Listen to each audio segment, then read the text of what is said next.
Good afternoon, everybody.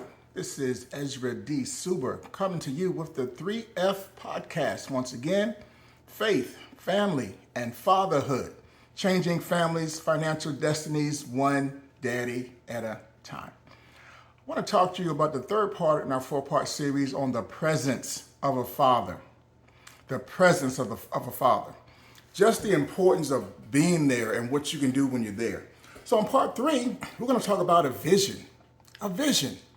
I believe a father should have a vision for his children. A father should have a vision for his family. As a matter of fact, that great book says that where there is no vision, the people perish. When you don't have a vision, it's easy to get off track. A family can get off track if there's not a leader there with a vision. So I help my children because I have a vision for them, and it's based on principles that I want to teach them, but more importantly, things that they want to do. And when you have a vision and you want to help your children, you do it based on things that they're already interested in. For example, my son is a big fan of LeBron James, and I'm trying to teach him to communicate better, to talk better, to project his voice, to look a man in the eye, to shake his hand with firmness when he talks to him. And so a lot of times what we'll do, I say, hey, Cole, come on over to the house, man, and let's watch The Shop. The Shop is an HBO show that LeBron James does, and it's basically kind of cool. It's in a barbershop, and he has different sports figures, business people, entertainers, luminaries, and they all talk about their life and what they're doing and everything. And I'll have my son sit in the couch and I say, just look how they talk, look how they communicate, look how calm they are, look how they express themselves when they talk, look how they don't talk too fast like your daddy does sometimes. And we'll just sit back, and he does the same thing that I do. Sometimes he talks too fast, and on this channel, sometimes I'm going to talk too fast. I'm trying to learn to slow it down. But the point is, just sitting there with him, coaching him on something like that, man, that's big. Because not only am I teaching him, we're developing a bond also, and it's also a way of daddy saying, hey, man, I care about you. I care about you. You got to have that vision. I'll give you another example. I talked to a guy named Michael. He runs a company called the UGK, Underground Kitchen.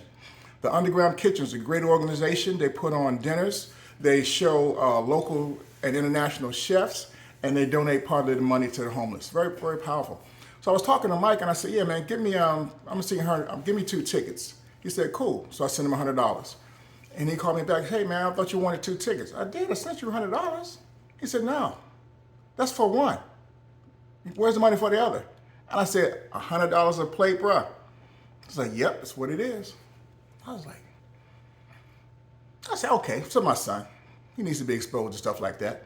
So we went on ahead and got it, and we went to the dinner, and it was fantastic. Sharp people, chefs that were talking and explaining their craft. People from all different walks of life. We're at the table just talking and flowing, and nobody there looked like me and my son, and it didn't matter. We were flowing, and he got to see how his daddy how we communicate with people. And at one point I said, hey, son, watch your daddy work the room. Watch your daddy work the room. And then he was with me as we started talking to people and just introducing ourselves. Well, by the end of the dinner, I had booked a speaking engagement, and my son had got a job as an assistant to one of the chefs there. So the next time they had a UGK dinner, guess what? My son was working at the dinner. All because I chose to expose him to different things like that. Why? Because I have a vision for something like that. And just use what's already going on. My son had just recently bought a car, and I told him I was proud of him. You bought the car, it's your loan, you're paying for it, you're paying your own insurance, thank God. 2 years of that, boy, I'm surprised I ain't on oodles and noodles. But I was real proud of him. And so I said, well, you know what, now that you have your own car, you can focus on your credit. I said, hey, son, what are the three credit bureaus? And he said, I don't know, what are they? I said, you look it up. Like my dad used to tell me. My daddy wouldn't tell me nothing. He'd say, look it up. I've been looking stuff up the rest of my life. But, we went over that and the credit bureaus and how important your credit is. And we talked about stuff like, you don't have chicken or child to pay for. Get 1, 2, 3 payments ahead and build your credit up. I said, because, something like this, you can, these could be the first steps of you building your real estate empire. He wants to own houses and things like that. I say, you pay earlier on your car, you're building up your credit. That could be how you get your first rental property. And then you got to sell that vision. I said, man, imagine, son, you're 25 years old and you got your first house. Imagine by the time you're 30, you have 3 or 4 apartment complexes. You know what 50 said, right? 50 said, they're trying to buy Gucci, I'm trying to buy the mall. 50 was said he had a vision that was bigger than something small. And I said, just imagine you, man. Just imagine your mom coming over to your house and she's looking at your house and you're 25 years old and you got your own house and she starts getting little tears in her eyes. And you say, why are you crying, mama? And she say, because she caused me so many damn problems. And then vision. I was talking with my oldest son one time. I say, son, you ever had duck before? He was like, nope. Have you? I said, I don't think so. Let's go get some duck. Let's go eat somewhere where we can get duck or something like that. So just exposing them to different things. I said, I don't want you to be 50 years old and learning about Chilean sea bass for the first time like me, or Wagyu beef and things like that. So for Father's Day, we went out and played golf. I said, you're going to be in a business environment. When your buddies say, hey, let's go play some golf, I want you to be able to know what to do, to at least be decent. That's what I'm talking about with the vision. That's why it's so important. When we're in our kids' lives, we can help them with a vision. And if they don't get our vision, they'll go out on the street and get somebody else's vision. And that may not be good for them. It may be a destructive vision. It may be a toxic vision.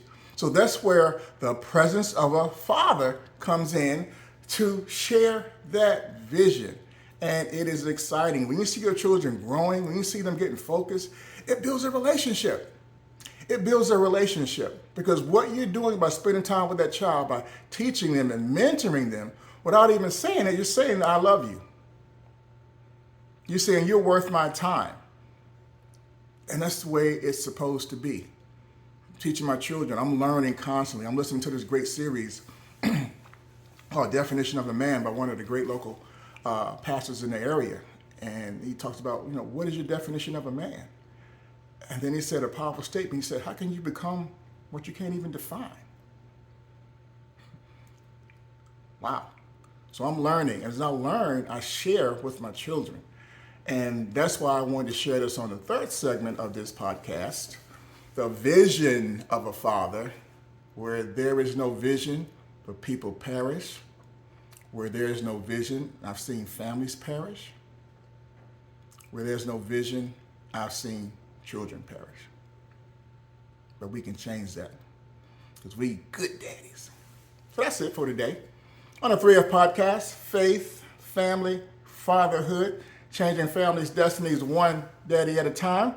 Please like and subscribe to the channel and share some comments. I've heard some really good comments, but people didn't put them on the channel, but it motivates me. I've heard some amazing things. Like one guy told me, he said, Ezra, after listening to your channel, I started my coaching business that I've been thinking about starting for years.